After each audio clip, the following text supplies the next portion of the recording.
Hi, I am coming to you from my backyard garden. I'm reading the Bible. Today I'm reading from the book of Acts, chapter 27. And in chapter 27, it talks about Paul sailing for Rome, and it goes on to talk about a storm that happens at sea and finishes up talking about a shipwreck.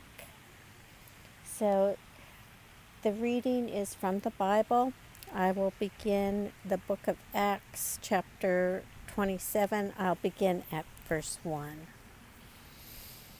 When it was decided that we were to sail for Italy, they transferred Paul and some other prisoners to a centurion of the Augustan cohort named Julius.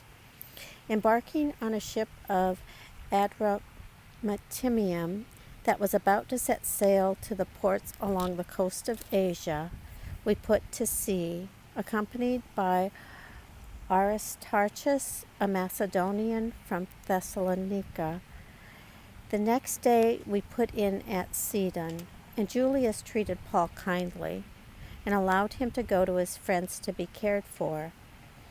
Putting out to sea from there, we sailed under the lee of Cyprus because the winds were against us. After we had sailed across the sea that is off Sicilia and Pamphylia, we came to Myra in Lycia. There the centurion found an Alexandrian ship bound for Italy and put us on board. We sailed slowly for a number of days and arrived with difficulty off Sindus, and as the wind was against us, we sailed under the lee of Crete off Salmone. Sailing past it with difficulty, we came to a place called Fair Havens, near the city of Lycia. Since much time had been lost and sailing was now dangerous, because even the fast had already gone by, Paul advised them, saying, "Sirs, I can see that the voyage will be with danger and much heavy loss, not only of the cargo and the ship, but also of our lives." But the centurion paid more attention to the pilot and to the owner of the ship than to what Paul said. Since the harbor was not suitable for spending the winter, the majority was in favor of putting to sea from there, on the chance that somehow they could reach Phoenix, where they could spend the winter. It was a harbor of Crete, facing southwest and northwest. When a moderate south wind began to blow, they thought they could achieve their purpose, so they weighed anchor and began to sail past Crete, close to the shore. But soon a violent wind called the northeaster rushed down from Crete. Since the ship was caught and could not be turned head on into the wind, we gave way to it and were driven. By running under the lee of a small island called Cauda, we were scarcely able to get the ship's boat under control. After hoisting it up, they took measures to undergird the ship. Then, fearing that they would run on the Syrtis, they lowered the sea anchor and so were driven. We were being pounded by the storm so violently that on the next day they began to throw the cargo overboard. And on the third day, with their own hands, they threw the ship's tackle overboard. When neither sun nor stars appeared for many days, and no small tempest raged, all hope of our being saved was at last abandoned. Since they had been without food for a long time, Paul then stood up among them and said, "Men, you should have listened to me and not have set sail from Crete and thereby avoided this damage and loss. I urge you now to keep up your courage, for there will be no loss of life among you, but only of the ship.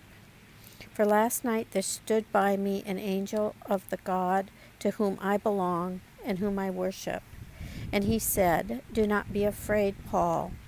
You must stand before the emperor, and indeed, God has granted safety to all those who are sailing with you.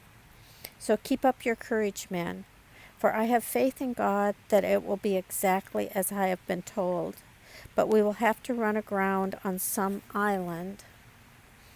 When the 14th night had come, and as we were drifting across the Sea of Adria about midnight, the sailors suspected that they were nearing land, so they took soundings and found 20 fathoms. A little farther on, they took soundings again and found 15 fathoms. Fearing that we might run on the rocks, they let down 4 anchors from the stern and prayed for day to come. But when the sailors tried to escape from the ship and had lowered the boat into the sea on the pretext of putting out anchors from the bow, Paul said to the centurion and the soldiers, "Unless these men stay in the ship, you cannot be saved." Then the soldiers cut away the ropes of the boat and set it adrift. Just before daybreak, Paul urged all of them to take some food, saying, "Today is the 14th day that you have been in suspense and remaining without food, having eaten nothing. Therefore, I urge you to take some food, for it will help you survive, for none of you will lose a hair from your heads." After he had said this, he took bread, and giving thanks to God in the presence of all, he broke it and began to eat. Then all of them were encouraged and took food for themselves. We were in all 276 persons in the ship. After they had satisfied their hunger, they lighted the ship by throwing the wheat into the sea. In the morning, they did not recognize the land, but they noticed a bay with a beach, on which they planned to run the ship ashore, if they could. So they cast off the anchors and left them in the sea. At the same time, they loosened the ropes that tied the steering oars. Then, hoisting the foresail to the wind, they made for the beach. But striking a reef, they ran the ship aground. The bow stuck and remained immovable, but the stern was being broken up by the force of the waves. The soldiers' plan was to kill the prisoners so that none might swim away and escape. But the centurion, wishing to save Paul, kept them from carrying out their plan. He ordered those who could swim to jump overboard first and make for the land, and the rest to follow, some on planks and other on pieces of the ship. And so it was that all were brought safely to land.